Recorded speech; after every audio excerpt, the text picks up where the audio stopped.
केंद्रीय शिक्षा मंत्री धर्मेंद्र प्रधान के इस्तीफे की मांग को लेकर दिल्ली के जंतर मंतर पर सोनम वांगचुक भूख हड़ताल पर बैठे।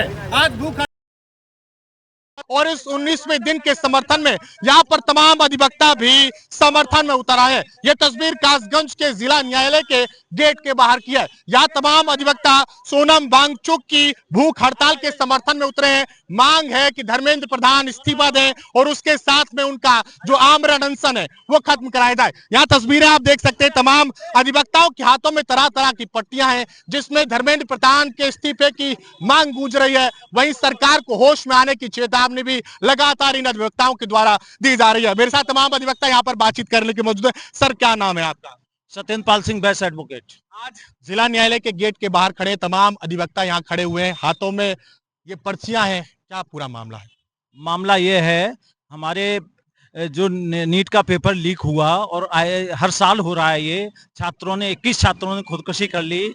उसके प्रोटेस्ट में जंतर मंतर पर लोग बैठे हुए हैं। हमारे देश के साइंटिस्ट, समाज सुधारक, शिक्षा सुधारक, जिन्होंने लद्दाख में बहुत काम किया शिक्षा के लिए, सैनिकों के लिए सोलर पैनल बनाए, और उन्हें भूख हड़ताल पर बैठना पड़ा। आज उनका भूख हड़ताल का 19वां दिन है और सरकार इतनी गूंगी बहरी हो रही है कि प्रोटेस्ट करते लोगों का कोई उनकी आवाज तक उनके कानों तक नहीं पहुंच रही। तो यहाँ से हम उनके समर्थन में प्रोटेस्ट कर रहे हैं और बहरी गूंगी सरकार को हम ईश्वर से प्रार्थना करते हैं कि उनको सद्बुद्धि दे और ये जो प्रोटेस्ट करते हैं सही बात के साथ आए। उनके जो मृतक ने खुदकुशी की है नीट पेपर छात्रों ने, उनके परिजनों को 1 करोड़ रुपए मुआवजा दिलाया जाए। धर्मेंद्र जो शिक्षा मंत्री हैं, धर्मेंद्र प्रधान, उनका इस्तीफा हो और जो भी मांगे हैं छात्रों की चाहे वो मानी जाए। पेपर लीक रुके, ये छात्र हमारे देश का भविष्य है।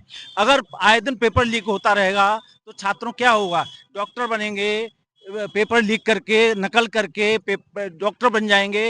ये जो नेता जो इलाज कराएंगे उनसे, आरक्षण से कभी इलाज कराते हैं? ये क्या होगा देश का? फिर ये देश का जो छात्र हैं भविष्य हैं, तो हमें पीड़ा है, हम देश के नागरिक हैं।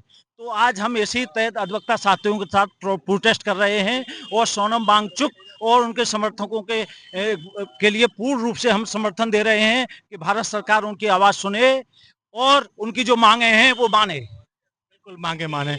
मेरे साथ और अधिवक्ता भी मौजूद है। आज आप प्रोटेस्ट कर रहे हैं, क्या लगता है आपकी प्रोटेस्ट का क्या असर होगा? पिछले 19 दिन हो गए हैं आमरण अनशन पर बैठे हुए। देखिए, हमें देश की चिंता है क्योंकि देश का जैन जी जाग चुका है और जैन जी जागने के साथ साथ दिल्ली में 19 दिन से जो प्रोटेस्ट चल रहा है उसमें तमाम जो बुद्धिजीवी हैं वो पहुंच रहे हैं, अपना समर्थन दे रहे हैं। इसी के साथ ही सरकार के कान पर जूं नहीं रंग रही है। इसी के समर्थन में आज अधिवक्ता कासगंज में एकजुट आपको नजर आ रहे होंगे।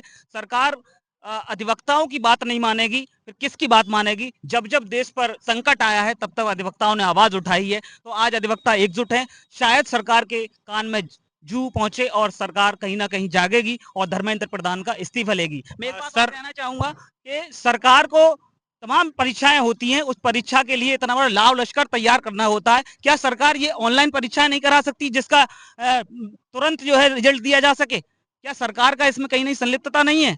सरकार को ये चाहिए कोई ऐसा सिस्टम लागू किया जाए जिससे कि परीक्षार्थी अगर परीक्षा देकर के निकल रहा है तो उसको तुरंत ही रिजल्ट परिणाम मालूम पड़ना चाहिए। परिणाम मालूम। सर, आपके हाथ में एक ये पट्टी है, गूंगी बहरी सरकार होश में आओ। सर, क्या मकसद है इस पट्टी का? गूंगी बहरी सरकार तो अभी तक होश में आई नहीं है, उनके लोग भी गूंगे बहरे हो गए। जो उनके समर्थक थे वो भी उनके, और सरकार नहीं चाहेगी कि सोनम वांगचुक जिंदा रहे। ये वो सरकार है जो सरकारी कत्ल करते हैं इनके लोग।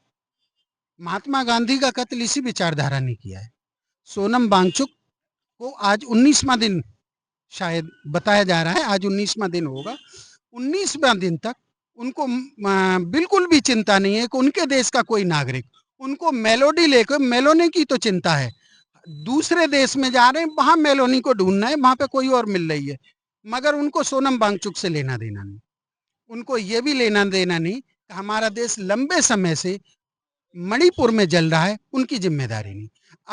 अब ये है कि हमारे देश में सोनम वांगचुक को बचाना है या सोनम वांगचुक को कुर्बान करना है। सोनम वांगचुक को कुर्बान करना हमारी समझ में सरकार भी चाहती है कि वो मर जाए आदमी। अन्ना हजारे पहले से उनके साथ सरेंडर है, अन्ना हजारे को आना चाहिए था वहां पे। हर राजनीतिक दल को आना चाहिए था जो बीजेपी का विरोधी था, जो बीजेपी की नीतियों का विरोधी था, जो सोनम वांगचुक के साथ खड़ा नहीं हो रहा। और भी अधिवक्ता मेरे साथ मौजूद है। सर, अगर सरकार मांगे नहीं मानती है, क्या अधिवक्ता आगे रुख अपनाएंगे? जी, अभी अधिवक्ता हम आज जो है पहली बार यहाँ इकट्ठे हुए हैं, और अगर सरकार ये बात नहीं मानती है तो हम इसको आगे तक प्रोटेस्ट अपना लेकर जाएंगे। निश्चित तौर पर ये तमाम अधिवक्ता थे। साफ तौर पर कहना है कि सरकार यदि मांगे नहीं मानती है तो अधिवक्ता इस प्रोटेस्ट को और आगे लेकर जाएंगे। कैमरा पर्सन विश्वासी के साथ मैं आयुष भारद्वाज, देखते रहे हमारा कासगंज।